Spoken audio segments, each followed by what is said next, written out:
Welcome back to Academic Matters. I'm Brian Goldstein, Provost and Vice President for Academic Affairs here at LaSalle.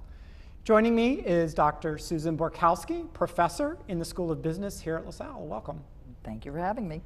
So give us a sense of where you were born and raised, what your educational background is, and how you ended up at LaSalle. I was born and raised in Jersey City, so I spent most of my time in New York City.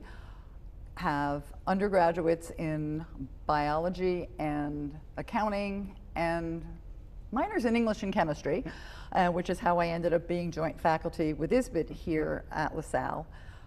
Worked for a while in accounting, went back for my master's, started at Penn State, was recruited out of Penn State to work for Vice President Mondale and President Jimmy Carter in DC. So I finished up my master's at the University of Maryland, worked for FEMA after that, and decided I liked the teaching. I was setting up computer systems out in the disaster relief fields and teaching people how to use them, and asked to have my contract moved to Philadelphia, got accepted into the PhD program at Temple, and got my PhD there. So talk about those years in Washington and how you ended up on the staff of Walter Mondale, and what specifically were you doing? I had a faculty member at Penn State. It was my first semester, and he had been working for the campaign. And the campaign committee approached him wanting more diversity in the staff that they were bringing to DC. I was registered as an independent. I said, you're not going to give me the job. I'm not a Democrat. Went down, got the job. I was staff assistant for budget and finance, which meant I did all of the accounting and budgeting for the Office of the Vice President, but also did his personal checkbook for him and his family. And it was a 4-year whirlwind, a lot of fun. And when it was over, as I said, I went to work for the Federal Emergency Management Agency. So what was a surprise in working in DC, working in a government, or two government positions that maybe those of us who are outside of politics wouldn't understand? DC is a small town. The government, it's gossip central, which you don't think about, but when you're in that group that has been elected and knows it only has a 4-year window, everybody knows what everybody's doing, which I did not expect. A nice thing was that when President Carter came in, he changed the rules. Before, the only people who could use things like the presidential box at the Kennedy Center were only the high-up executives. And he was, if anybody signs up and it's free, you've got it. So secretaries and their families could go, and executive assistants to the president could go. And so I got to see some great shows there, free of charge, and everybody sing Who's in the Box that night. And it was a fun experience.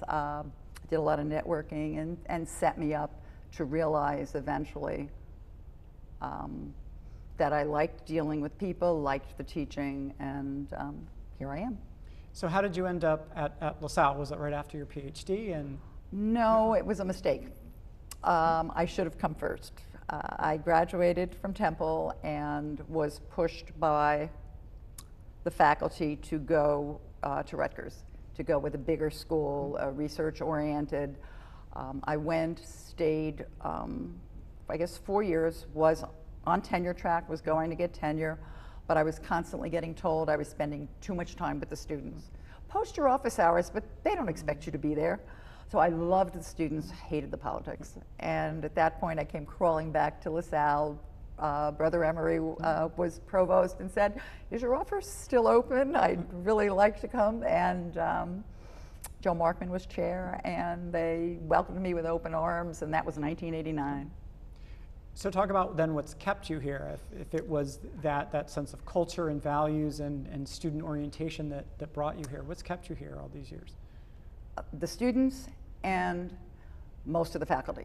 I won't say all, but most of the faculty. It's, the students are great. They come here,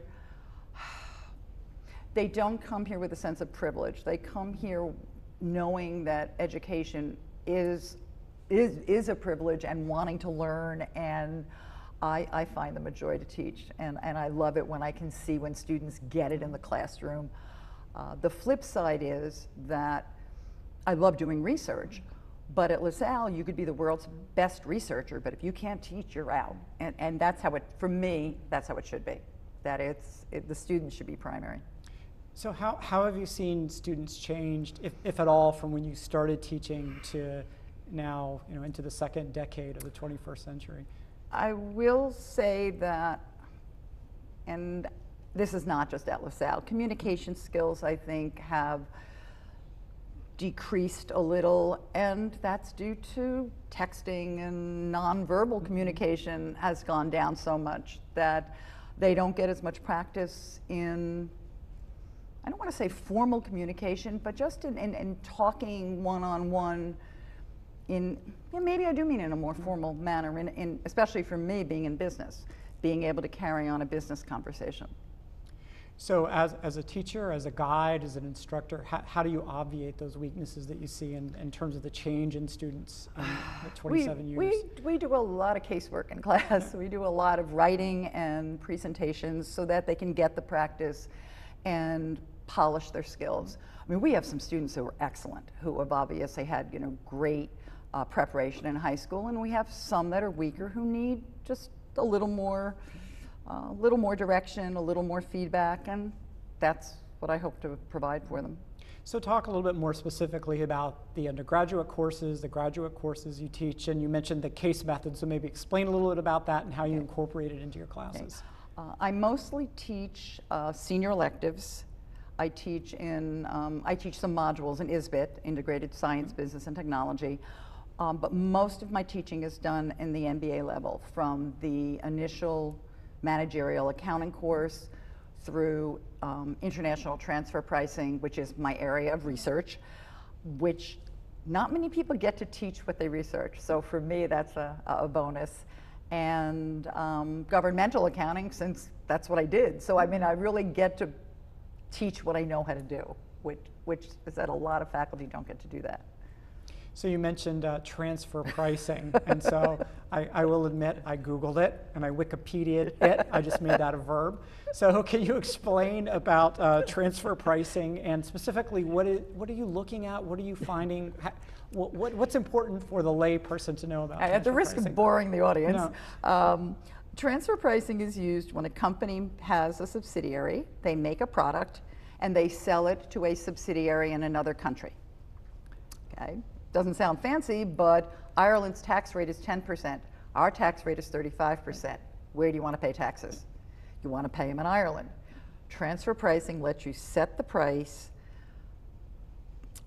within the regulations so you can legally move profits. The problem is corporations get pushy, and they try to push the envelope and move too much profits.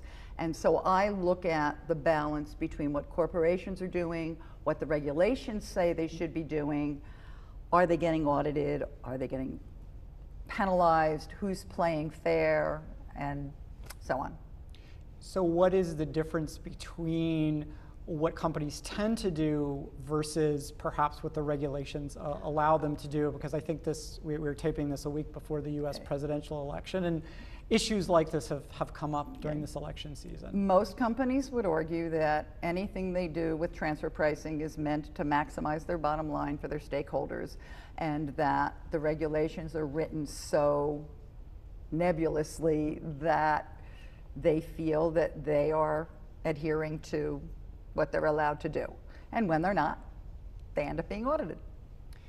So I suspect there is a pretty significant ethical component of transfer pricing. And so how do you work through that in a class setting, and what does your research show you about the ethical implications? What I do with my class is show them how you would set a transfer price within the law, and then how you can start manipulating it to the point where you're at the point where you're probably going to trigger an audit. And how do you decide at what point you should stop pushing that envelope if you're saying you're your duty is to your shareholders, to your stakeholders, and not to the government. The problem is governments end up being at odds. If I shift my profits to Ireland, the Irish government's happy. They're not going to bother me at all. It's the IRS who's going to come after me because I've taken some of their tax revenues. And you know, what's fair?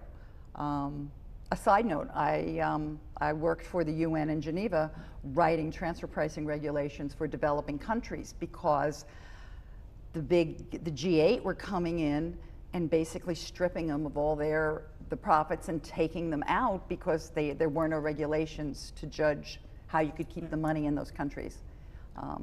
And so that was an interesting side trip to Geneva. So I want to ask you quickly about another passion I know that you have, something you're not at odds with, and that's your role as faculty advisor for the Beta Gamma Sigma Honor Society. Yes. Tell us what that is and why you're so passionate about it. Beta Gamma Sigma is, the closest I could describe it is Phi Beta Kappa for business schools, for accredited business schools. And when we became accredited in 1995, we were allowed to have a chapter. I have been the faculty advisor, and Josh Buka has been the treasurer since 1996. So every year we induct the top students in the junior class, senior class, and MBAs. They get an amazing network, and it's a joy to see the students rewarded for their hard work. Well, and thank you, Susan Borkowski, for joining us today on Academic Matters. This is Brian Goldstein for LaSalle University.